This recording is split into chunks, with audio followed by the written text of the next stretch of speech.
Since the dawn of time, humans have searched the skies and the earth for signs.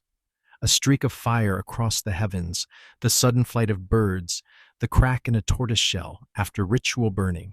Each was read as a message from the unseen. The Babylonians traced the stars with meticulous care, believing that the fate of kings was written in constellations. The Romans watched the patterns of bird flight before marching an army into battle, convinced that the gods spoke through wings. And in China, the I Ching guided emperors with cryptic patterns of broken and unbroken lines, a geometry of destiny. This ancient hunger never disappeared. Even today, people turn their eyes to smaller omens. 11:11 flashing on a clock, a song lyric arriving at just the right moment, a coincidence too neat to dismiss.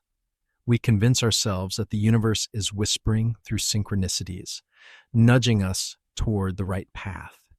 There's a peculiar comfort in believing the cosmos is sending signals, as if fate itself were extending a guiding hand. But here lies the paradox.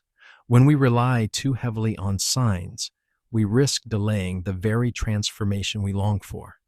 The sign becomes a permission slip, a condition we place upon destiny. I'll move forward if I see proof, we say, not realizing that in broadcasting hesitation, we keep ourselves locked in stasis.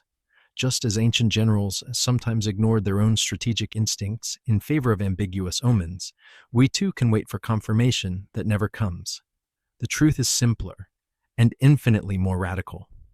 Before the universe speaks through numbers or coincidences, it speaks through us. Intuition, the silent knowing that lies beneath thought, is the real compass. Every great decision you've ever made, every turning point that shaped your life, carried within it a moment of inexplicable clarity. Maybe it made no sense to others, maybe even less to you, but something inside whispered, "Go." History is full of these whispers. Joan of Arc, a peasant girl who claimed to hear divine voices, led armies that shifted the course of France.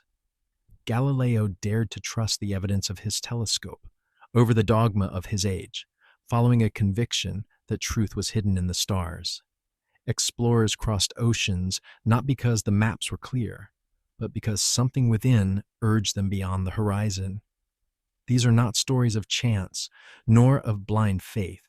They are stories of resonance, moments when the inner compass aligned with possibility long before the world provided proof.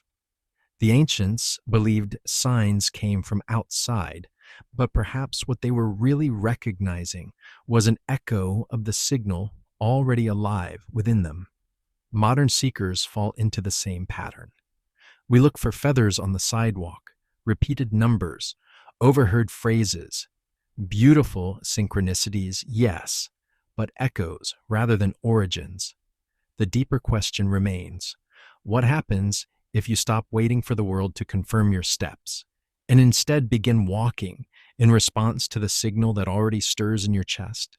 That is where this story begins, not with the sky, nor the birds, nor the broken shells, but with the whisper inside you, quieter than breath, older than reason.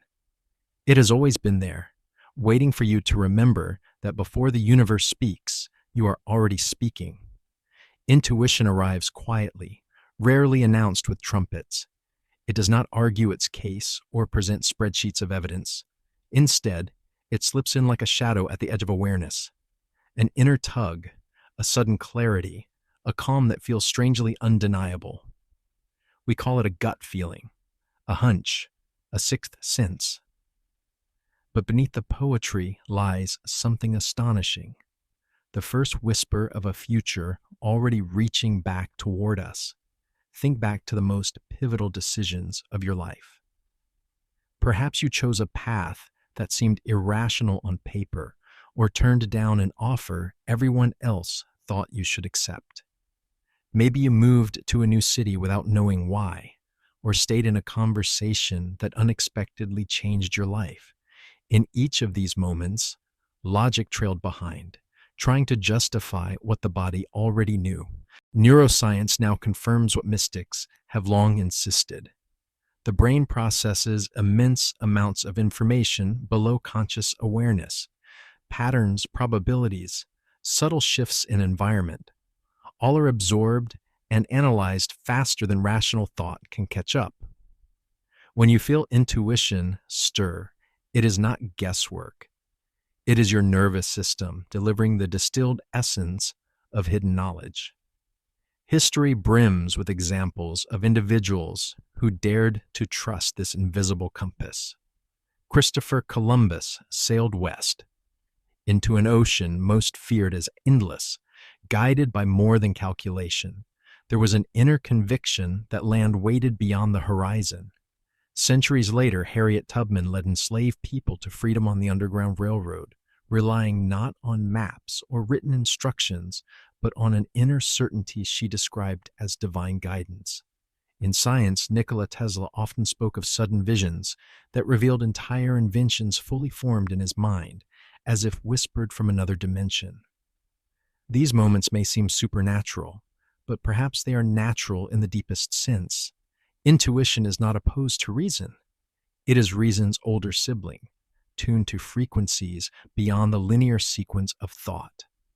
The whisper comes before the evidence, because evidence by nature lags behind reality. And yet, most of us ignore it. We brush away the nudge with excuses.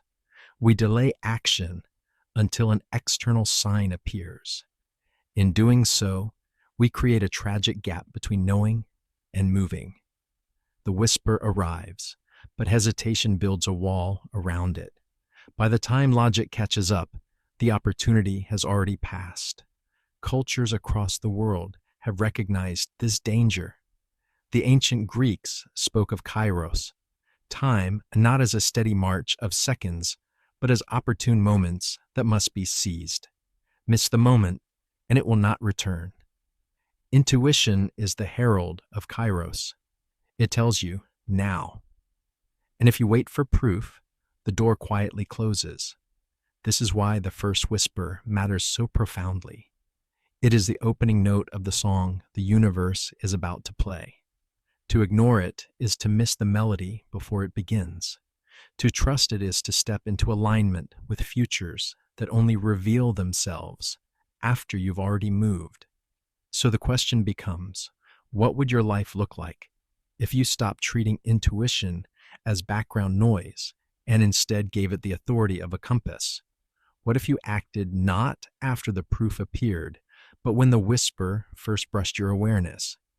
History suggests that those who do so change the world. The rest wait for signs, while the bold create them. Synchronicity, the strange appearance of meaningful coincidences, has always fascinated humanity. To the untrained eye, it feels magical. A number repeating on a clock, just as you're making a decision, or a chance encounter with a stranger who offers exactly the words you needed to hear. People take these as proof that the universe is guiding them. And while that may be true, synchronicities are not the beginning of the story. They are the echo, the field, the invisible weave of energy and probability beneath reality. Does not respond to hesitation. It responds to coherence. When your inner state aligns with clarity, reality rearranges itself to match. The synchronicity is the ripple left behind, not the stone that made the splash. To wait for signs before acting is to live backwards. By the time the sign arrives, the real decision has already been made inside you. This isn't a new idea. Carl Jung, the Swiss psychologist who coined the term synchronicity, believed these meaningful coincidences were bridges between inner and outer worlds, moments when the psyche and the cosmos moved in unison. But Jung also warned that synchronicity was not about fortune-telling. It was about recognizing when your inner state had already shifted into harmony with a larger pattern. Modern physics lends weight to this vision. John Wheeler's theory of the participatory universe suggested that reality does not fully crystallize until observation occurs, that our consciousness is part of the creative act. In other words, the field waits for you. The moment you choose with inner conviction, the probabilities collapse into form. The synchronicities that follow are not guiding you, they are confirming you. This principle has been lived for millennia by cultures that never separated spirit from matter. Indigenous traditions in the Americas, Australia, and Africa speak of dreaming the world into being. To them, reality is not static. It is sung, prayed, and imagined into existence. The external signs are secondary. The true power lies in the coherence of inner vision and song. Consider the stories of great explorers. Before maps were reliable, sailors often ventured into uncharted seas with nothing but faith in a direction. Portuguese navigators of the age of discovery believed the world would reward boldness and often reported uncanny coincidences, unexpected winds, sudden sightings of land, appearing only after they had already trusted their course. These were not random strokes of luck.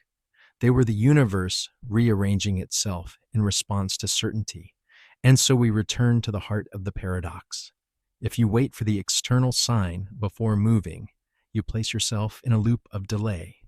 But if you act from the whisper within, synchronicity multiplies, not as permission, but as celebration. Imagine your life as a river. Intuition is the current, flowing silently beneath the surface. When you step into it, the waters quicken, carrying you with surprising ease. Synchronicities appear like glimmers of sunlight on the waves, proof not that you should have entered the river, but that you already belong to its flow. The field speaks in this language, but only after you have spoken first. And the first word is always felt, not seen. A compass is a humble object, just a needle magnetized to the Earth's field. It does not reveal the map, nor warn of storms, nor guarantee safety. Yet for centuries, it transformed human destiny. With it, sailors crossed oceans, empires expanded, and unknown lands became reachable. The compass did not eliminate uncertainty. It gave direction amid uncertainty. Intuition works the same way. It does not hand you every detail of what lies ahead. It does not promise smooth passage. But like the magnetic compass, it points with quiet persistence toward your inner north, the path where coherence lives. You may not see the full journey, but you feel its pull. Long before iron needles floated in bowls of water, humanity had other compasses. The Polynesian wayfinders crossed thousands of miles of open ocean, guided only by the stars. The rhythm of swells, the flight of seabirds. They trained their senses so deeply that they could feel shifts in the waves through the soles of their feet, as if the ocean itself whispered directions. To them, navigation was not external. It was a dialogue with nature, body, and spirit. Modern science suggests that this ancient wisdom was more literal than metaphorical. Migrating birds, for instance, appear to navigate using quantum entanglement in their eyes. Tiny particles respond to Earth's magnetic field in ways our rational minds can barely comprehend, yet the birds follow it with flawless precision. If nature itself is guided by a quantum compass, why would human beings, conscious, complex, deeply entangled with the same field, be excluded from the same inheritance? But society taught us otherwise. We were trained to distrust the needle of intuition, to prize logic and calculation above the inner pull.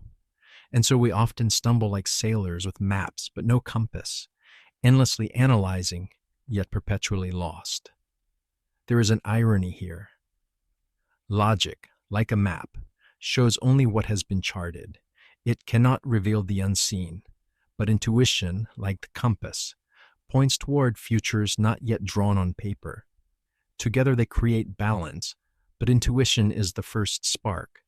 Without it, the map is meaningless. Think of the great migrations of history. Entire peoples moved across continents, not because they knew what awaited them, but because something inside told them they must. The compass within has always been humanity's oldest tool, even when no metal needle existed. It was there in the shaman who led their tribe toward new hunting grounds, in the pilgrim who walked toward an unknown holy land, in the mother who knew her child would be safe if they left before dawn. Your intuition is that compass.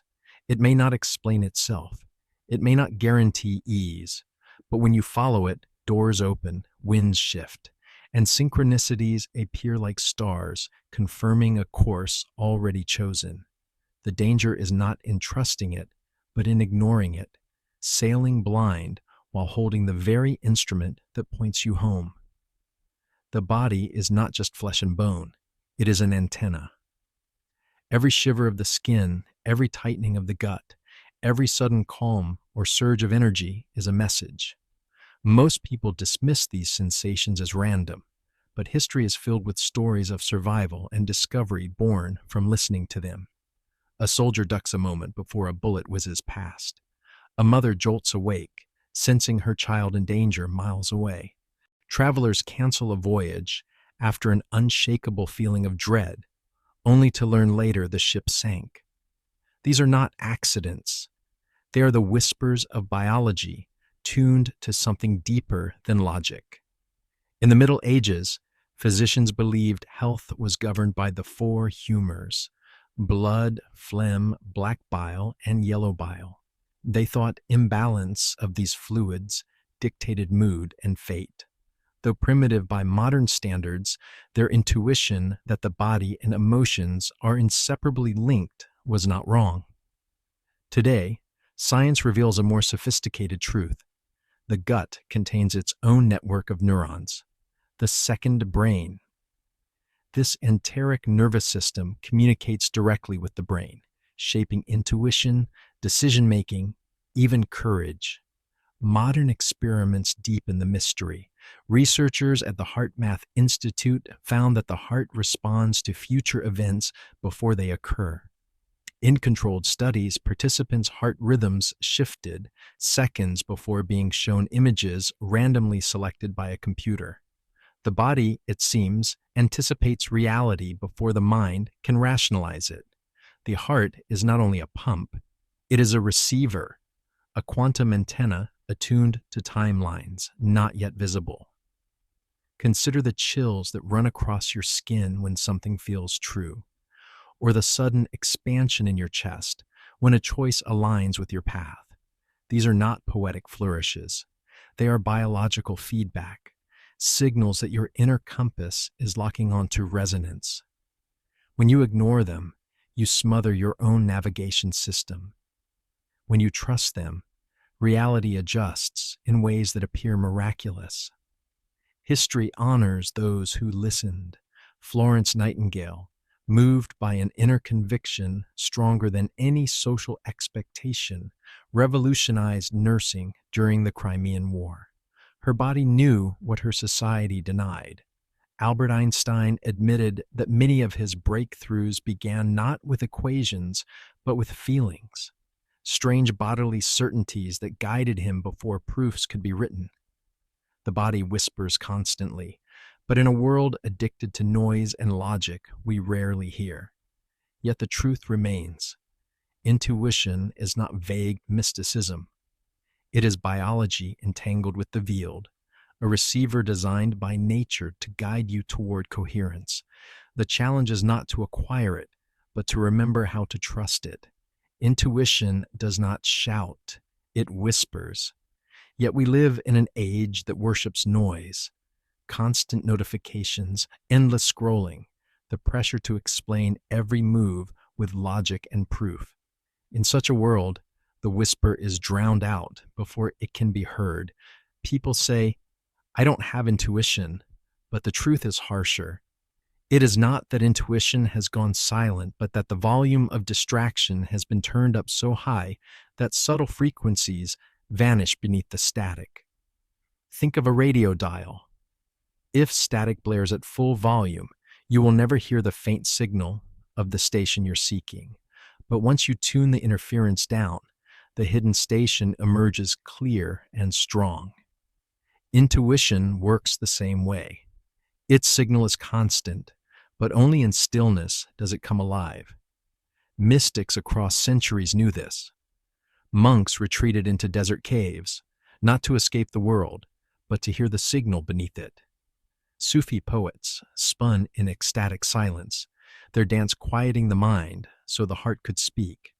Shamans fasted in forests, stripping away noise until dreams revealed the way forward. Silence was never emptiness. It was the space where guidance entered. Science, in its own language, affirms this. In the 1980s, neuroscientist Benjamin Libet discovered something startling: electrical activity in the brain, what he called the readiness potential, appears fractions of a second before a person consciously decides to act. Later studies stretched this window to several seconds. Decisions, it seems, are already forming in the subconscious before the mind chooses. Intuition is that preconscious signal, the whisper that emerges just before logic catches up. But why does stillness matter so much? Because the nervous system cannot hear subtlety while it is in survival mode. Stress floods the body with chemicals that sharpen focus on danger but mute awareness of possibilities. A mind in panic does not sense whispers. It clings to old patterns. To return to silence is to step out of survival and into creation, a state where the compass can finally be felt. Imagine sitting alone at night, the world hushed. A sudden calm fills your chest, unexplainable yet undeniable. In that moment, you know what must be done. No sign appears in the sky. No voice booms from beyond. Only silence. And yet within it, the entire future is already speaking. This is the paradox. We chase signs outside, but the signal is clearest in stillness. The ancients called it prayer, meditation, contemplation. Today we might call it mindfulness, coherence, or flow. The names change, but the truth remains. Silence is the portal. In silence, the field is finally audible. To live guided by intuition is not an abstract philosophy. It is a discipline, a practice sharpened through repetition until it becomes second nature. The art of trusting signals rests on three simple radical steps: quieting the interference, attuning to sensation, and acting swiftly before doubt has a chance to intervene. The first step is to quiet the noise. As long as the nervous system is tangled in stress and survival, the compass cannot function. Ancient traditions always began with rituals of calming: slow breath, prayer, rhythm. Today, modern science confirms why. Slow breathing lowers cortisol, restores coherence in the heart's rhythms, and opens awareness to subtle shifts otherwise drowned out by tension. Even a few minutes of intentional breath can reset the system, transforming chaos into receptivity. The second step is to attune to sensation rather than thought. Intuition rarely arrives as words. It comes as micro signals in the body: a tingling on the skin, a sudden heaviness in the gut, a flutter in the chest, a warmth that feels like recognition. Most people ignore these fleeting moments because they lack logical explanation. But history shows us they are often the truest guide. General Eisenhower admitted that his decision to launch the D-Day invasion hinged not solely on forecasts and data, but on a gut conviction, one he could not rationally justify at the time. That whisper altered the course of the war. The third step is the most difficult: to act quickly. This is where hesitation kills alignment. You sense a nudge to call someone, pursue an idea, take a different turn, but the rational mind swoops in, demanding evidence. In those moments, the probability wave collapses back into the familiar. The future that was reaching for you dissolves. Yet when you act swiftly, before logic erodes courage, you lock the signal into form. The field responds with synchronicity, doors open, and momentum carries you forward. Consider the stories of innovators and visionaries. Archimedes, leaping from his bath with the sudden insight of displacement. Marie Curie, trusting a strange glow in her laboratory long before its implications were understood. Each felt a spark, a nudge from the field, and acted before hesitation could unravel it. These were not accidents. They were acts of trust in the unseen. The art of trusting signals does not demand blind faith. It demands micro faith, repeated in small moments until it builds into certainty. Choose the unfamiliar road. Follow the impulse to write a sentence, to knock on a door, to say yes when fear says no. Each time you honor a whisper, you strengthen the bridge between body and field.